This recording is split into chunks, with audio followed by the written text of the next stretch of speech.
नमस्कार दोस्तों, आपके अपने YouTube चैनल या DS मास्टर 1.0 में स्वागत है। दोस्तों, हम लोग शब्द की शुरुआत किए थे। पिछले वीडियो में मैंने व्युत्पत्ति के आधार पर शब्द के भेद को बताने का प्रयास किया था।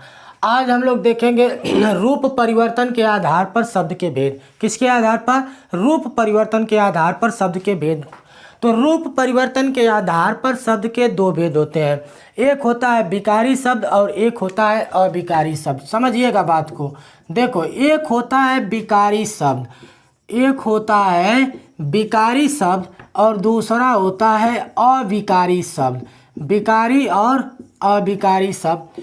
अब देखिए, विकारी शब्द में किसको शामिल करते हैं और अविकारी में किसको शामिल करते हैं। तो जहां मैंने आपको शब्द का वर्गीकरण किया था पिछले वीडियो में, तो वहां आपको बता चुका हूं कि विकारी में कौन आते हैं, अविकारी में कौन आते हैं। 1 मिनट में देख लीजिएगा। यहाँ भी देखो, विकारी शब्द के अंतर्गत संज्ञा, सर्वनाम, इसके बाद संज्ञा आता है, सर्वनाम आता है, विशेषण आता है और क्या आती है? क्रिया आती है। ये 4 जो होते हैं विकारी शब्द होते हैं। और विकारी शब्द की बात करें तो इसमें आएगा क्रिया विशेषण। क्या आएगा? क्रिया विशेषण। दूसरे नंबर पर हम लोग देखते हैं संबंध बोधक अव्यय, संबंध बोधक अव्यय। और तीसरे नंबर पर समुच्चय बोधक अव्यय, समुच्चय बोधक अव्यय। और चौथे नंबर पर देख लेते हैं विस्मयादि बोधक, विस्मयादि बोधक। दोस्तों, अविकारी शब्द को अव्यय के नाम से भी जाना जाता है, क्योंकि इसे अविकारी को अव्यय भी कहते हैं। और इसी में एक अव्यय हम लोग और देखेंगे, निपात अव्यय को भी इसी में शामिल किया जाता है।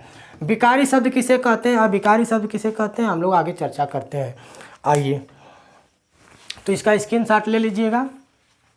चलिए, अब हम लोग पढ़ेंगे विकारी शब्द और एक एक विकारी शब्दों को हम लोग डिटेल से देखेंगे। तो हम हेडिंग डालते हैं विकारी शब्द।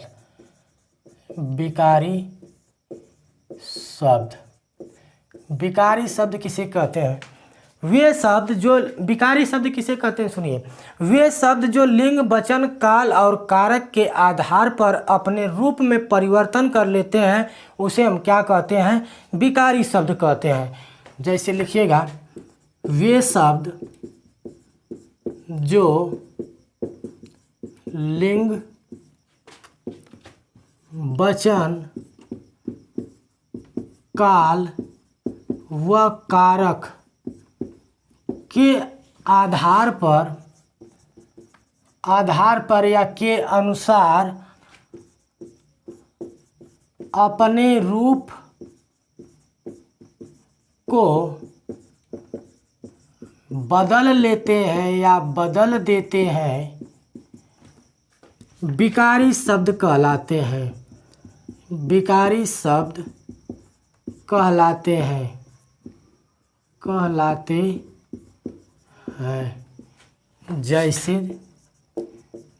जैसे देखिएगा, ये एक लड़का है, यह लड़का है।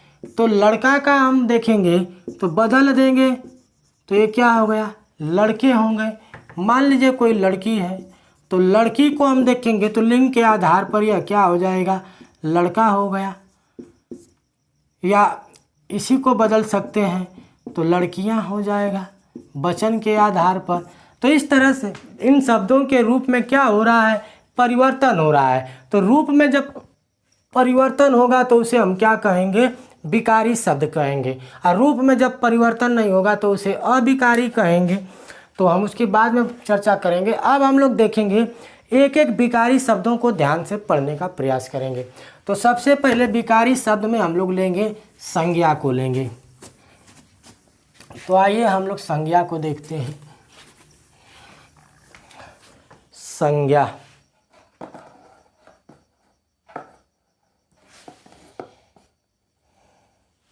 देखिए हम लोग लेते हैं संज्ञा।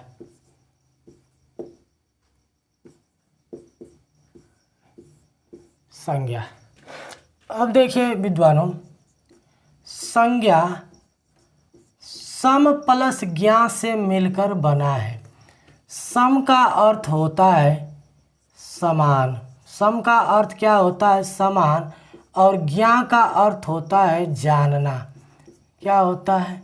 जानना। तो इस तरह से संज्ञा का अर्थ है सम से समान और ज्ञा से जानना। अब संज्ञा किसे कहते हैं इसको देखिएगा। देखिए, किसी भी व्यक्ति, वस्तु अथवा स्थान के नाम, संज्ञा किसे कहते हैं?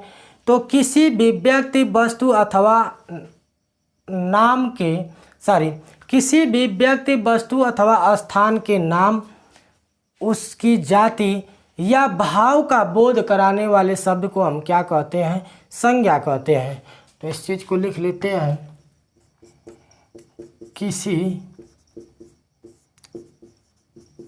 व्यक्ति, वस्तु या स्थान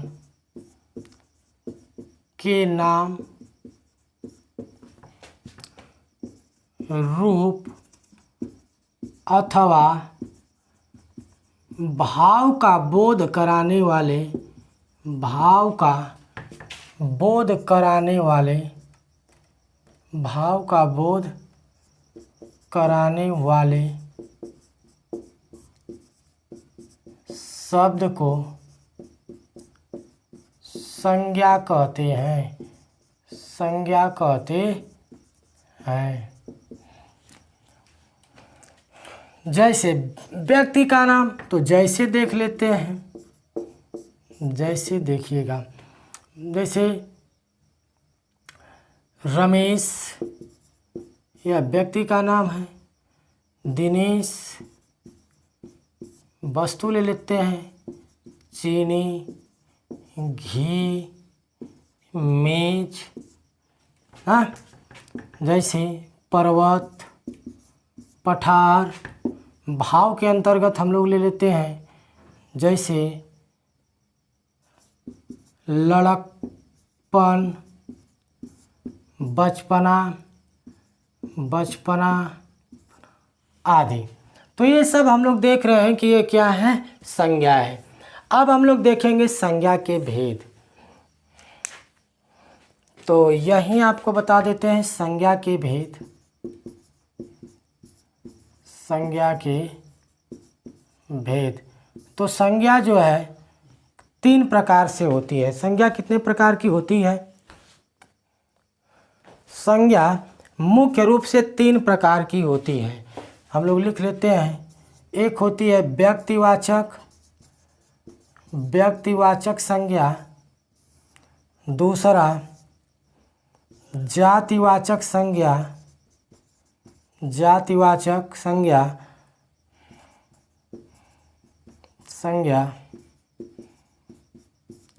तीसरा भाववाचक संज्ञा, भाववाचक संज्ञा। तो संज्ञा के 3 भेद होते हैं। इसको याद कैसे रखेंगे? देखो, यह बीजी है, बीजी और क्या है? भाव है ना। नहीं कहते हैं कि बड़ा बीजी है, तनको भावे नहीं दे रहा है। तो देखो, बीजी, बी से व्यक्तिवाचक संज्ञा, जे से जातिवाचक संज्ञा और भाववाचक संज्ञा। तो संज्ञा के मुख्य रूप से कितने भेद होते हैं? 3 भेद होते हैं।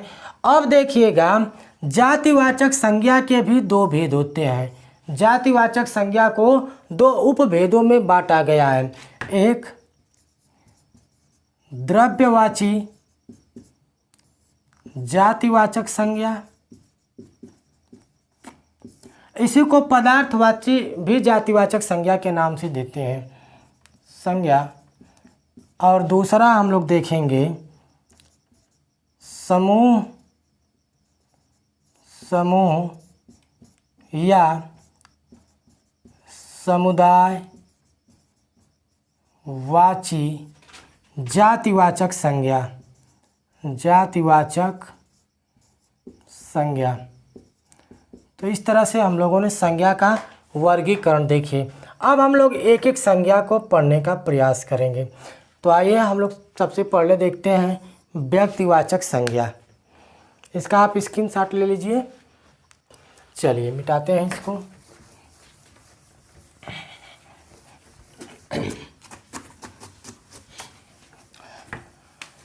मित्रों हम लोग देखेंगे संज्ञा के भेद में सबसे पहले व्यक्तिवाचक संज्ञा।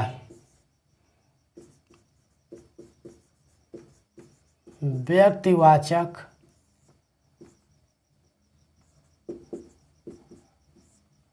संज्ञा। अब व्यक्तिवाचक संज्ञा किसे कहते हैं, ध्यान से सुनिएगा। किसी भी व्यक्ति, वस्तु अथवा स्थान के नाम का बोध कराने वाले शब्द को व्यक्तिवाचक संज्ञा कहते हैं। लिख लेते हैं, किसी व्यक्ति, वस्तु या स्थान के नाम का बोध कराने वाले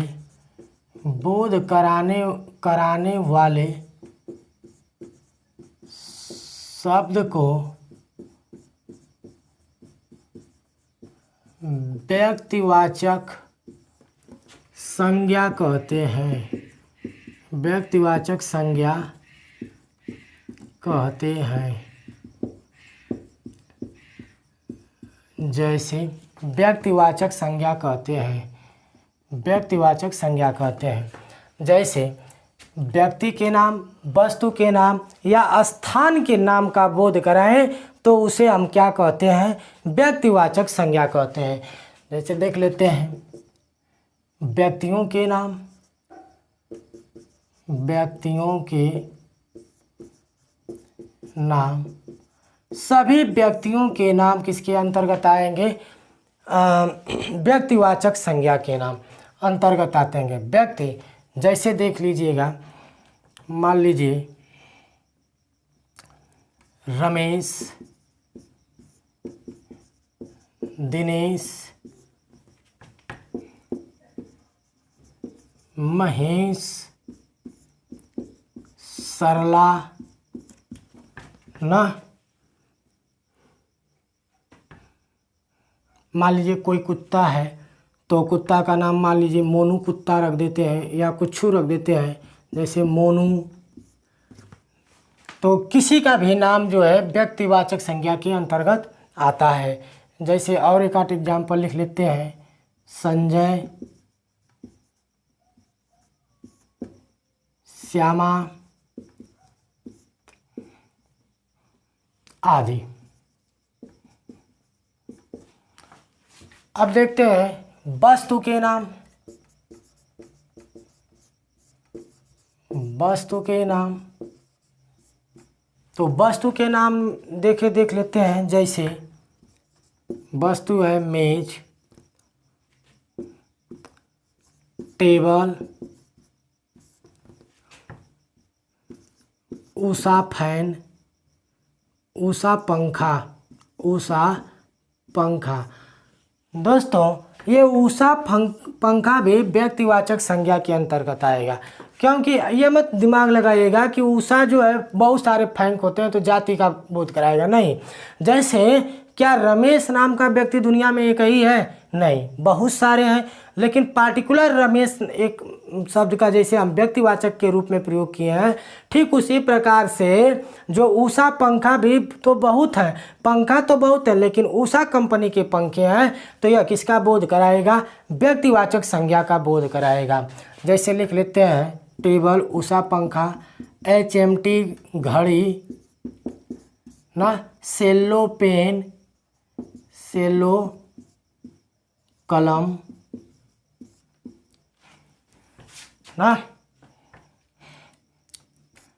वाइट बोर्ड, इसको नहीं, इसको लिख लेते हैं। जैसे एप्पल मोबाइल, एप्पल मोबाइल आदि, ये सभी किसके अंतर्गत आएंगे, व्यक्तिवाचक संज्ञा के अंतर्गत आएंगे।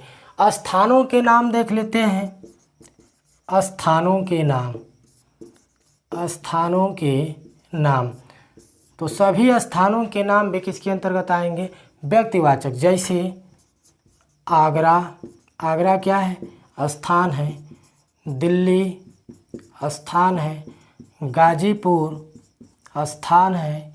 सिरगिथा, सिरगिथा सिरगिथा भी क्या है, स्थान है।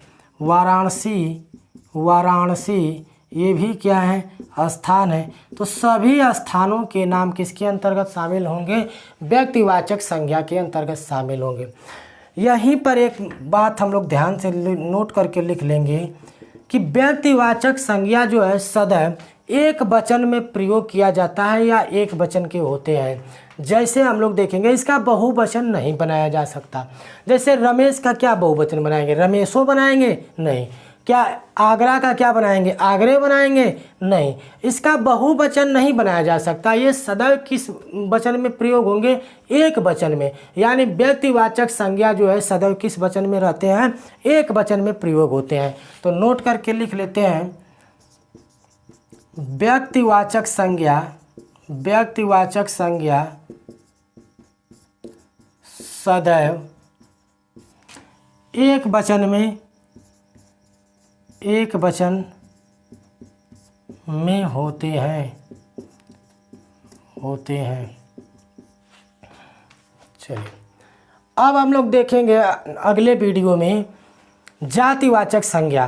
दोस्तों यह वीडियो कैसा लगा आप इसको कमेंट बॉक्स में ज़रूर बताइएगा। यदि यह वीडियो आपके उपयोगी हो और आपको अच्छा लगेगा तो लाइक करना, चैनल को सब्सक्राइब करना तथा अपने मित्रों को भी शेयर करना। हम लोग मिलते हैं एक नए वीडियो के साथ, तब तक के लिए नमस्कार, जय हिंद।